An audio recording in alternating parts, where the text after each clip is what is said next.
ஆண்களுக்கு ஒரு சைக்காலஜி இருக்கு தெரியுமா? தப்பு பண்ணிட்டு பொண்டாட்டி முன்னால வந்து நிற்கும் போது ஒண்ணு அவ கத்தி சட்டையை கிழிக்கணும், இல்ல தன்னை தானே அடிச்சுக்கிட்டு அழுணும். ரெண்டும் பண்ணாம சைலண்டா சோறு எடுத்து வச்சு பால்கீல் வச்சு கொடுத்துக்கிட்டு கூட்டிட்டு போனான்னு வச்சுக்கோங்களேன், பயந்துருவான்.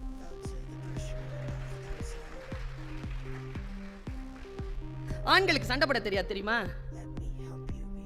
சத்தியமா தெரியாதுங்க. அப்பதான் ஆரம்பிச்சிருக்கோம் சண்டை. இப்ப கடைசியா நீ என்னதான் சண்டைய ஆரம்பிக்கல, வெயிட் பண்ணு.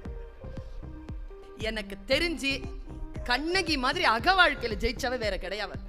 எனக்கு ரொம்ப பிடிக்குங்க கண்ணகிய. எல்லாரும் சொல்லுவாங்க அவ போய் தேராமன்னா செப்புவது உடையேன்னு அவ சூப்பரா பேசினா, அதனால புற வாழ்க்கையில் கண்ணகி ஜெயித்தது வேறு. கேவலன் மாதிரி ஒரு புருஷன், சாரி கோவலன் மாதிரி ஒரு புருஷன் 12 வருஷங்க கூட இல்ல, எங்கேயோ போயிட்டு வந்திருக்கான், யாருக்கோ புள்ள பெத்துட்டு வந்திருக்காங்க. 24 வயசுல உட்கார்ந்துருக்காங்க அந்த பிள்ளை. வான உடனே டக்குன்னு வந்துடுறான் கிளம்பி. முதல்ல சிலம்புல கொன்முன்னா, இல்ல கண்ணகி உன்னோட வாழத்தான் வந்து, சரி வா போலான்னு. அவனுக்கு புரியவே இல்லைங்க. இது மனசுல போட்டு கொடாஞ்சிக்கிட்டே இருக்கு கோவலனுக்கு. 12 வருஷம் கழிச்சு வந்தா திட்டல, அடிக்கல, அழல, சண்டை போடல, வான உடனே வந்துட்டா. இது என்ன? இது இல்ல பெண்மையின் ரகசியம் என்ன? புரியவே இல்லைங்க அவனுக்கு. எனக்கு தெரிஞ்சு கோவலன் செத்த இடம் அதான். வாமா போலாம் உடனே அதை கேட்கிறான் அவன். மாதரி வீட்டுல கேட்கிறான். கண்ணகி ஒரே ஒரு டவுட், சாவ போறான். ஆனா நல்ல ஆன்மா போல இருக்கு, சாவும் போது சில டவுட்டை கிளியர் பண்ணிட்டு போயிருக்கான். சில பேர் டவுட் கிளியர் பண்ணாமே செத்து போயிடுறாங்கல்ல, ஆவியா அலைவா. அவன் போனவன், அவ்வளவுதான், முடிஞ்சு போச்சு. அவன் சொல்றான் கண்ணகி ஒரு டவுட். என்ன? இதுதான் கண்ணகி. என்ன? எழு என்றதும் எழுந்தனை என் செய்தனை.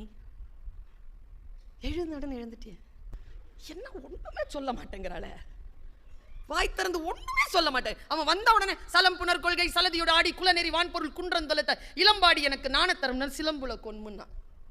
காசிலாம் வராது, அந்த சிலம்புக்கு எடுத்துட்டு போனா. இப்படி இவ்வளவு உறுதி அவளுக்கு. அவ கேட்கிறாங்க, எழு என்றதும் எழுந்தனை கண்ணகி என் செய்தனை கேட்டடனே எங்க அம்மா சொன்னா. அதான் கண்ணகி, அதான் நீங்க, அதான் நான். உள்ள இருக்குது, வெளிப்படுறது இல்லை. வெளிப்படணுங்கிறதுனால தான் இந்த மேடை. கண்ணகி சொன்னா எழு என்றதும் எழுந்தனை என் செய்தனை உடனே வாணியம்பாடி செருப்புக்கு ரொம்ப ஃபேமஸ். அது ஒட்டுமொத்தமா வாணியம்பாடியில் இருக்கக்கூடிய எல்லா ஒட்டுமொத்தமான செருப்பையும் ஒன்னா சேர்த்து ஒத்த செருப்பா மாத்தி ஓங்கி அடிச்சா எப்படி இருக்கும்? அப்படி ஒரு பதிலுங்க. சைலண்டாங்க, டோன் சூப்பர்.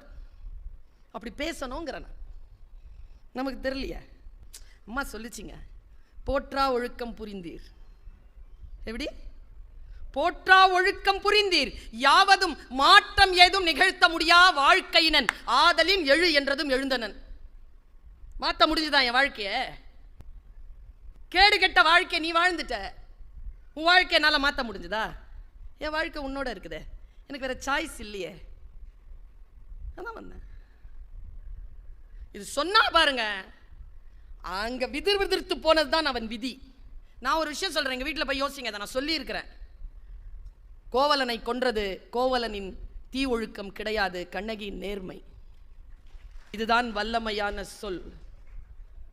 எப்பொழுதும் நாம் யாருடைய வாழ்க்கையை எப்படி பார்க்கிறோம், நம்முடைய வாழ்க்கையை நாம் எப்படி செலுத்திக் கொள்கிறோம் என்பது. நான் சொல்றது பெண்களுக்கு புரிய வேண்டும், ஆண்களுக்கும் புரிய வேண்டும். இன்னொரு ஒரு நுட்பமான ஒரு விஷயம் சொல்றேன். வல்லமை என்பதற்கான வல்லமை தாராயோங்கிறான் பாரதி.